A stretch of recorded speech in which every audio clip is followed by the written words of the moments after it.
Hey fellas, hope you're good. Now in this video, as if you haven't already read the title, I'm giving you a couple shortcuts, tips and tricks to use in Notepad++.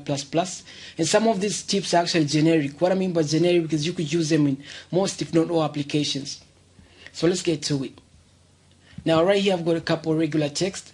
So the first trick is I could change my cursor type. Right now I've got the vertical kind of cursor type. This is the default one. And to change it, I just press the insert button on my keyboard and look at that. It changes to the horizontal kind of cursor type. And to bring it back to default cursor type, I just press the insert button again and it comes back to the vertical cursor type. And there's another way to actually do this. Is I come right here at the right bottom and I click on INS, ribbon for insert, and look at that, it changes to the horizontal type again, and then I click it again and it changes back to the default cursor type. The second trick is I could actually duplicate the current line. I don't even have to highlight the entire line. I just come at the end of the line, like bring my cursor at the end of the line, and I hold down Ctrl D, and look at that, the line is duplicated. And I could hold down Ctrl D, Ctrl D, Ctrl D, and I keep on duplicating the current line. Let me just erase that. And the third trick is I could actually delete the current line. Just like the way I duplicate the current line, I don't need to highlight the entire line. I just bring my cursor at the end and I hold down Ctrl L, and voila, the current line is erased. Ctrl Z to undo. And the fourth tip, trick, whatever, is I could create another text tab right here. All I have to do is hold down Ctrl N. I create another text tab. Ctrl N, Ctrl N. You know, I could do that on and on and on and on.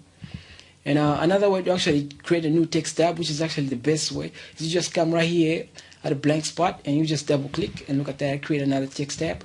Double click, I create another text tab.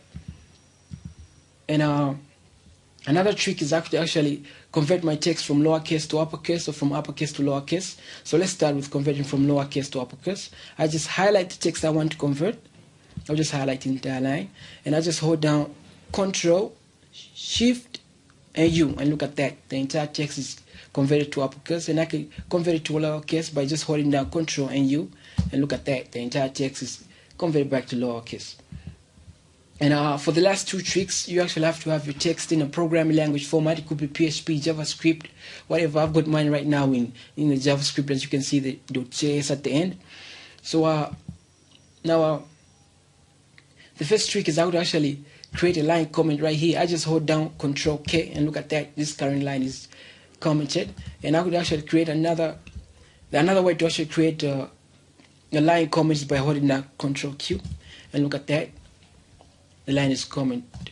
And there's another way to actually create comments, and these are the block comments. And to actually create block comments, you just hold down Ctrl Shift and Q, and look at that, I create a block comment, and Ctrl Z undo.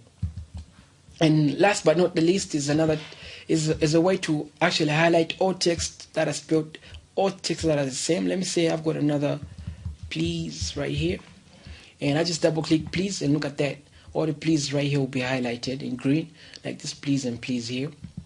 And just in case you're programming and you want to check if two variables are actually the same, you just double click one, and right there, if they're actually the same, they'll be highlighted. And that's about it. There are a bunch of other tricks, but I believe these ones are actually the most useful ones. So, like I said here, please subscribe. Thank you, and have a great day.